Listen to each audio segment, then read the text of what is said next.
여의도에서 산전수전, 공중전을 다 겪고 돌아온 들깨 김성태 전 의원과 함께하겠습니다. 어서 오세요. 예, 안녕하세요. 김성태입니다. 들깨라는 게 공식 별명이 맞으시죠? 맞아요. 예. 그걸 또 왜 소환했습니까? 네, 제가 그때 원내대표 하실 때 출입 기자여서 예. 그때는 참 야당이 잘했다라는 생각이 들었는데요. 참 그때 예. 그때 박근혜- 드루킹 특검도 관철시키시고 그렇습니다. 이제 박근혜 대통령 탄핵 이후에 당 지지율은 10% 이하였죠. 네, 이때는 뭐 좀 방송용어로는 적절치 않습니다만은 지나가는 개도 소도 안 쳐다보는 당이 당시 자유한국당이었어요. 그래서 이 당을 정말 이제 구성원들 자체도 의원들도 대체적으로 이 보수 진영의 의원들 같은 경우는 참 훌륭하신 분들인데 대체적으로 보면은 온실 속에 하초로 비춰지거든요. 그러니까 계속 상대적으로- 웰빙정당 얘기 듣고. 상대적으로 민주당 친구들은 쉽게 말하면 선수들이 많아요. 그냥. 네, 그러니까 인권, 노동, 환경, 뭐 민주화, 뭐 각급 뭐 하여튼 운동가 이 선수들이 너무 많거든요. 예, 그러니까 당연히 이제 투쟁력이 좋죠. 네, 그런데 그런 측면에서 국민의힘 친구들은 대체로 좋은 교육 받고 전문성도 확보하고 잘해요. 잘하는데 그 잘하는 게 집권당 시절에 네. 쉽게 말하면 공무원하고 같이 호흡을 맞출 때만 잘해요.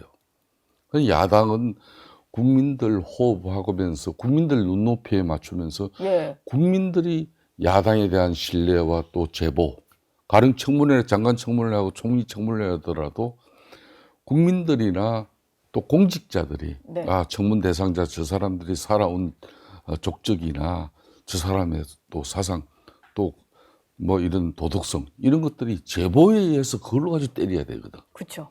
지난 김문수 총리 내정자 같은 경우도 그 많은 문제점을 아는 후보임에도 불구하고 지적거리는 많았는데 좀 못했구나. 그러니까 예. 장관도 마찬가지예요. 결국은 국민의힘이 야당으로서 아직까지 야당 체질로 전환이 안 된 것이고 네. 그런 측면에서 지켜보는 국민의힘 지지층은 얼마나 속이 타고 바보들 뭐 하는 거야 이런 예. 거 아니겠어요? 속이 많이 답답하실 것 같은데 지금 저희가 또 그 국민의힘 얘기를 좀 해보려고 하거든요. 전당대회를 앞두고 많은 그 의원들이 출사표를 던진 상태입니다. 뭐 외부에 있는 원외 인사도 마찬가지고. 근데 안철수 의원 같은 경우는 본인이 어떤 혁신위원장 자리도 이제 내던지고 전당대회 나오시는 거잖아요. 네. 혁신 경쟁의 전면에 서 계신데 김문수 후보를 향해서 스스로 거취를 결정하라 이런 얘기를 했어요. 이게 왜냐면 권영세 전 비대위원장이나 이양수 이제 대통령 선거관리위원장 두 사람이 후보 단일화, 후보 교체 과정에 대해서 이제 당원권 정지 징계를 받았잖아요. 근데 거기에 영향이 있는 건 당연히 김문수 후보일 거니까 본인도 책임을 져라 이런 지적을 했습니다. 이 주장은 좀 어떻게 들으셨나요? 그게 이제 당무감사위원회에서 네. 후보 교체 사건 그 자체는 정당 민주주의의 아주 중요한 문제다. 이건 국민의힘 입장에서 이 부분의 정리를 제대로 하지 않고 가면은 두고두고 민주당으로부터 공격거리가 될 것이고 네. 대한민국 정당사에서도 아주 안 좋은 흑역사로 남을 것이다. 그렇기 때문에 당무감사 입장에서는 권영세 위원장이 5선 또 수도권 의원이고 이양수 당시 사무총장이 이런 사람들이 한마디로 책임을 지라.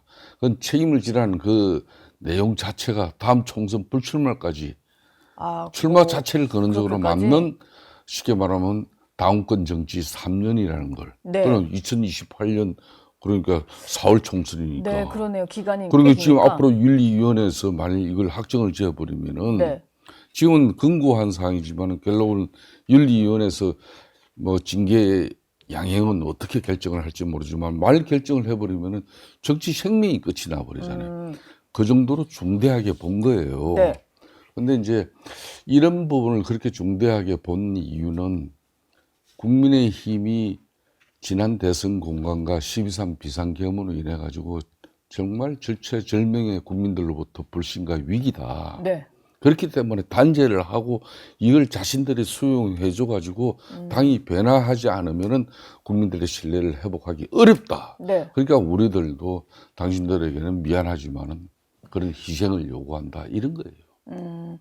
그러면은 안철수 의원의 주장대로 김문수 후보도 어쨌든 당시 후보로서 단일화를 약속을 하면서 당 대선 후보가 된 거였는데 여튼 약속을 안 지킨 건 그러니까 맞잖아요. 권영세 비대위원장 예. 당시 그리고 이양수 사무총장은 왜 그랬냐 그러니까 후보자 당사자가 네. 우리 당 후보 당사자 중에서도 제일 적극적으로 22번이나 네. 한덕수 후보하고 단일화를 약속하고 당원들로부터 선택받은 사람이다. 네.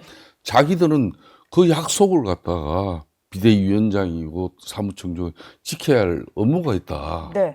그렇기 때문에 약속을 안 지킨 사람은 당시 김문수 후보지. 나는 우리는 그걸 한마디로 당론 비슷하게 결정한 상황으로서 그걸 그대로 밀고 갔다 이런 거거든요. 그런 측면에서 이제 안철수 지금 의원이 전당대회를 앞두고 예. 그런 당신도 자격이 없다. 그러니까 권영세 비대위원장이나 당시 이양수 사무총장도 당연히 이거는 당권 정지를 포함한 뭐 징계를 책임을 예, 져야 되는 책임을 져야 되고. 사람이고 그 책임 그 빌미를 준 당신도 책임지라 이 이야기죠. 그래서 출마를 하지 마라. 네. 이 얘기. 후보 등록이 아직 시작은 안 됐습니다만 뭐 출마를 접을 것 같지는 않고요. 근데 안철수 의원이 이렇게 얘기를 했더니 역시 당권 경쟁자인 장동혁 의원 같은 경우는 오히려 안철수 의원이 후보에서 사퇴해야 된다 이런 주장을 했거든요. 왜냐하면 안 의원 같은 경우는 이제 특검에 대해서도 계속 이제 당론과 좀 배치되는 얘기를 한다거나 반대 입장, 뭐 당론을 어겨서 탄핵에도 찬성했고 뭐 이런 게 좀 있어서 오히려 그러면은 탄핵을 반대했던 40% 넘는 뭐 당원과 국민들에게 또 사과도 해야 되고 사퇴해야 된다 이런 주장인데 장동호 의원의 이 말은 좀 어떻게 들으셨나요? 지금 이제 뭐 이 세계 특검이 가동되고 있잖아요. 예. 이 세계 특검은 이제 윤석열 전 대통령 그러니까 국정 2년 7개월을 갖다 거의 다 조망해 볼 수가 있어요. 그럼 국민의힘은 집권 세력입니다. 그러니까 윤석열 정부와 당정 관계를 가졌기 때문에 네. 이 2년 7개월 갖다 특검 세계가 돌리면서 다 뒤다 보면은 그럼 집권 세력인 공동 그러니까 정부 운영의 한 축이었던 국민의힘도 자연히 책임이 전가될 수밖에 없는 상황이에요. 네. 그걸 왜 안철수 의원은 이 정치적인 계략으로 끊임없이 지금 민주당에서 특검을 주장한 부분인데 이걸 갖다 대통령 탄핵되고 난 이후 상황에서는 더군다나 이 거대 입법 권력 여대 야소에다가 예. 대통령 제왕적 대통령 권력까지 지닌 상태에서 이 사람들이 말 잘못한 게 있다면 지금 검찰, 경찰, 수사 체제가 분명히 살아있는데도 불구하고 왜 특검으로 가냐. 이거는 한마디로 정치적인 목적이 더 크기 때문이다. 그래서 우리가 다 반대했는데 당론을 예. 당신은 그 특검을 왜 찬성했냐. 그런 당신도 사과하고 자숙해라. 이게 장동영 의원 입장이죠. 예. 저는 사실 지금 계속 김성태, 우리 들깨 김성태 의원님의 의견을 여쭙는데 두 사람의 말의 의미를 좀 해석을 해주셔서 예. 지금 뭔가 좀 확실하게 누구 편들기가 좀 애매하신 상황이군요. 고민이 좀 깊어 보이셔서. 그렇죠. 나는 좀 솔직히 그래요. 좀 예. 이게 뭐 특정 뭐 학교, 대학 출신 뭐 이런 상황을 지금은 이제 국민의힘이 야당이 됐기 때문에 예. 제대로 싸울 수 있는 그런 헌신과 희생이 필요한 거예요. 그러니까 말 잘하고 뭐 머리 좋고 뭐 이런 뭐 지식 가지고 이 야당은 못 해먹어요. 네. 야당은 자기 몸을 정말 버릴 줄 알아야 돼요. 더군다나 여대 야수지 않습니까? 네. 누군가는 뭔가 헌신하고 희생할 수 있는 그런 마음가짐 자세 속에서 당 대표란 걸 이걸 자기가 맡았어. 이재명 대통령의 국정 운영에 대한 견제와 비판도 하고 또 이재명 대통령의 본색이 드러나면은 예. 자기의 모든 걸 걸고서도 국민들을 갖다 설득 이해시키는 그런 처절함을 갖다 보여줄 수 있는 사람이냐. 저는 그게 되고 난 뒤에 지금 이 판에 나서야 된다고 봐요. 네. 근데 먼저 제대로 된 야당을 지금 현재까지는 제가 볼 때 그럼 이 사람들이 저도 뭐 문재인 정권 1년 차에 제가 대표를 했습니다. 못내 대표였습니다만은 드루킹 일당들이 뭐 그 댓글 조작 그 사건을 야당인 저에게 제보를 들었을 때 네.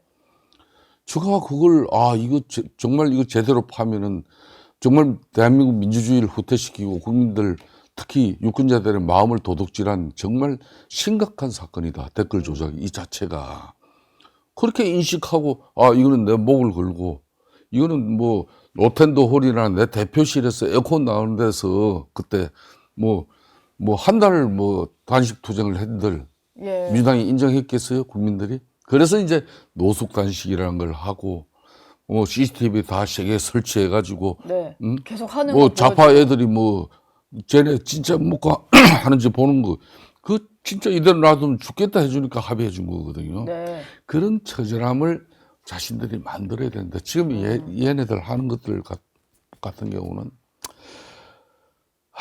저는 그런 측면이 참, 막 열심히 그래도 뛰는 후보들에게 예. 아침부터 제가 실망시키는 얘기는 하고 싶지 않아요. 알겠습니다. 근데 장동영 의원이 지금 하신 말씀이랑 비슷한데 지금 이제 하나로 뭉쳐서 제대로 여당이나 이제 정부 여당에 대응을 해야 된다 이런 건데 그런 과정에서 전환길 강사라든지 뭐 일각에서는 이제 극우라고 얘기하는 사람들까지도 다 뭉쳐야 된다라는 얘기를 하거든요. 그 주장에 좀 동의하시나요? 큰 틀에서는 뭉쳐야죠. 예. 근데 뭉치기 전에 그럼 보수 우파만 뭉친다고 모든 게 해결되는 대한민국 세상이면은 그렇게 가자 이거예요. 네. 그런데 대한민국의 이 쉽게 말하면 정치를 보고 국민들의 이 정치적 판단은 스펙트럼 정말 다양해요. 예. 그 진보 세력에 대한 판단이 있는 거고 보수 세력에 대한 판단도 있고 양쪽 다 극단적인 주장하니까 이제 싫어. 그 중도적인 사람들 스탠스가 좋아. 이런 국민들이 다 있잖아요. 네. 그러면은 벌써 작년 4월 총선에서도 켈로는 우리들이 안 뭉쳐서 4월 총선에 졌습니까? 그러니까 당이 자꾸 이제 오른쪽으로 외연 가면서 확장이 안 되니까. 그러니까 중도 외연 확정이 실패하니까 특히 수도권에서 네. 그러니까 수도권에서 최소한 국민의힘 이쪽이 보수가 한 40% 정도는 득표를 하고 의석이 확보돼야 네. 가령 서울, 경기, 인천이 122석인데 여기서 4, 50석은 돼야 일당이 된단 말이에요. 네. 근데 왜 계속 지금 국민의힘 같은 경우는 서울, 경기, 인천 122석 중에 노 부장님 아시겠지만 몇 석인 줄 압니까? 19석이에요. 19석. 예? 20%도 안 된단 말이에요. 그러니까 아무리 영남권을 중심으로 보수 세력이 결집됐다 하더라도 보시오. 작년 4월 총선 윤석열 전 대통령이 이걸 우습게 봤다가 결국은 이 낭패까지 본 상황 아닙니까? 예. 그렇다면은 뭉쳐서는 이 네. 보수 우파 먼지고 뭐 맞아요. 그러면 전환길 씨도 모이고 정광훈 씨도 모이고 그냥 예? 신천지 교회 그냥 이만희 교주의 뜻에 의해서 뭐 10만 명이 또 우리 당에 입당도 했다 그러고 뭐 예? 통일교회 또 뭐 신도들까지 여기 참여했다 그러고 그런 정당이 돼 있어요 지금. 그렇죠. 외부 예? 국민들이 근데 바라보기에는 이걸 국민들이 바라보기에는 대단히 볼상사납게 보는 겁니다. 네. 특정 정당에 가입하는 건 자유예요. 그렇지만 교주에 의해서 어떤 그 종교단체에서 이해적인 관계, 이익을 목표로, 예? 캄보디아 개발 뭐 이익을 목표로 무슨 뭐 YTN 인수에 뭐 특혜를 위해서 예. 뭐 그런 목적으로 가서 정치적 힘을 실어줬다 그러면 그게 문제라는 겁니다. 네. 근데 지금 안 왜 그래도 그런 정당을 자처하면서 지금 이제 당이 변화와 핵심 쇄신을 갖다가 이거는 하지 않고 보수 우파만 모이자. 이거는 잘못된 방식이에요. 근데 지금 그 신천지 얘기를 하셔서 좀 여쭤볼까 하는데 이게 다 대선 경선 당시 있었다는 일이잖아요. 예. 신천지랑 통일교 같은 이제 그 종교단체에서 집단적으로 당원 가입이 있었다라는 주장을 홍준표 전 대구시장이 했는데 왜냐하면 그때 본인이 경선에서 패배를 했으니까 경선 패배 요인을 여기서 좀 찾으시는 것 같아요. 근데 뭐 지금 당 내에서는 다 뭐 사실과 다르다라는 얘기를 하고 심지어 어제 여기 출연했었던 이준석 개혁신당 대표 같은 경우도 당시에는 여기 국민의힘의 대표였으니까 확인해봤는데 그런 움직임은 없었다라고 얘기를 했거든요. 저도 뭐 당대표 권한 대행을 몇 개를 해본 사람이고 예. 당을 이제 비대위 체제로 전환시켜서 문재인 정권 그때 박근혜 대통령 탄핵 이후를 우리가 새롭게 뭐 출발하는 그 과정을 만들어 본 사람이에요, 저도. 네.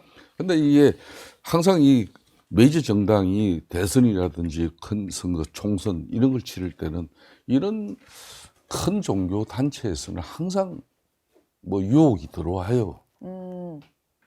근데 뭐 그렇게 치면은 이 종교단체 입장에서는 국민의힘만 가입을 할 게 아니고 민주당도 가입을 하고 뭐 다른 당도 가입을 하고 뭐 이런 식으로 약간 이른바 보험용으로 군데군데 좀 가입하지 않을까요? 그런 부분이 대체적으로 우리가 좀 허술하게 보였던 거죠. 그 사람들 눈에는. 예. 아, 저게 진보 쪽 민주당보다는 국민의힘 보수 진영 저쪽에서는 우리의 조직력, 우리의 신도, 성도 이 사람들을 갖다 들이대면은 이 사람들 훅 간다. 네.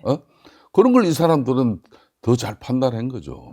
이 사람들의 이런 시도는 요 근래만 있느냐. 예. 과거에도 이거는 항상 비롯된 거거든. 음, 한때는 통일교가 대한민국의 10대 재벌 그룹이었다는 거 다 예. 국민들 알고 계시잖아요. 근데 사실 지금 홍준표 전 시장이 이 말이 어찌 보면은 국민의힘에서는 다 사실과 다르다라고 부인은 하는데 민주당은 이걸 가지고 사실이 맞다면 거의 뭐 위헌정당 해산심판 사유가 될 수 있다 뭐 이런 정도까지 보고 있거든요. 그럼 홍 전 분명하게 시장의 이거는 말이 예. 빌미를 준 건 사실입니다. 이거는. 네. 그렇지 않아도 지금 현재 12.3 비상계엄을 내란 이 공조 정당으로서 지금 결정은 대통령이 했지만은 너네들도 정권 운영의 한 축으로서 그래도 그날 당일 밤에도 중요한 원내대표는 윤석열 전 대통령하고 통화도 직접 하고 의원들이 본회의장 가서 이 비상계엄을 해제 의결할 수 있는 그 기회를 갖다가 지연시키고 네. 그렇게 했지 않았냐. 이것뿐만 아니라 또 니네들 정당에서는 윤석열이라는 사람을 대통령으로 만들기 위해서 예. 통일교 신천지 교인들도 이렇게 참여시켜가지고 후보 시절부터 또 대통령 선거에서부터 이렇게 니들이 조직적으로 움직인 거 아니냐. 네. 이런 구실을 만들려고 할 수 있는 빌미가 되어버린 거죠. 이미 이거는. 이게 아무리 좀 해명을 해도 이게 홍 제가 전 볼 때는 시장이 주장을 하고 나선 이상 이게 또 종교단체 보면 대체로 약해요. 네. 통일교가 뭐 윤용호 그 전 본부장을 통해 가지고 건진법사를 통해서 뭐 지금 현재 목걸이하고 샤넬 신발 뭐 등등 이 제공하고 자기네들이 취하고자 했던 그 목적이 있잖아요. 네. 이게 이제 통일교 하면은 뭐 특검이 압수수색하고 뭐 하면은 뭐 자기네들이 끝까지 국민의힘하고 전혀 관계없는 뭐 그런 종교단체로 네. 이렇게 안 합니다. 이런 부분은 저쪽에서 뭘 협조를 해달라 그랬고 네. 그때 이런 사람 만났었습니다. 이렇게 나오면은 자연히 이제 그런 세력이 돼버리는 거예요. 이게. 그래서 이게 지금 상당히 심상치 않은 지금 네. 문제입니다. 저희 영상 많이 시청해 주시고요. 좋아요, 구독, 댓글, 알림 설정 꼭 부탁드리겠습니다.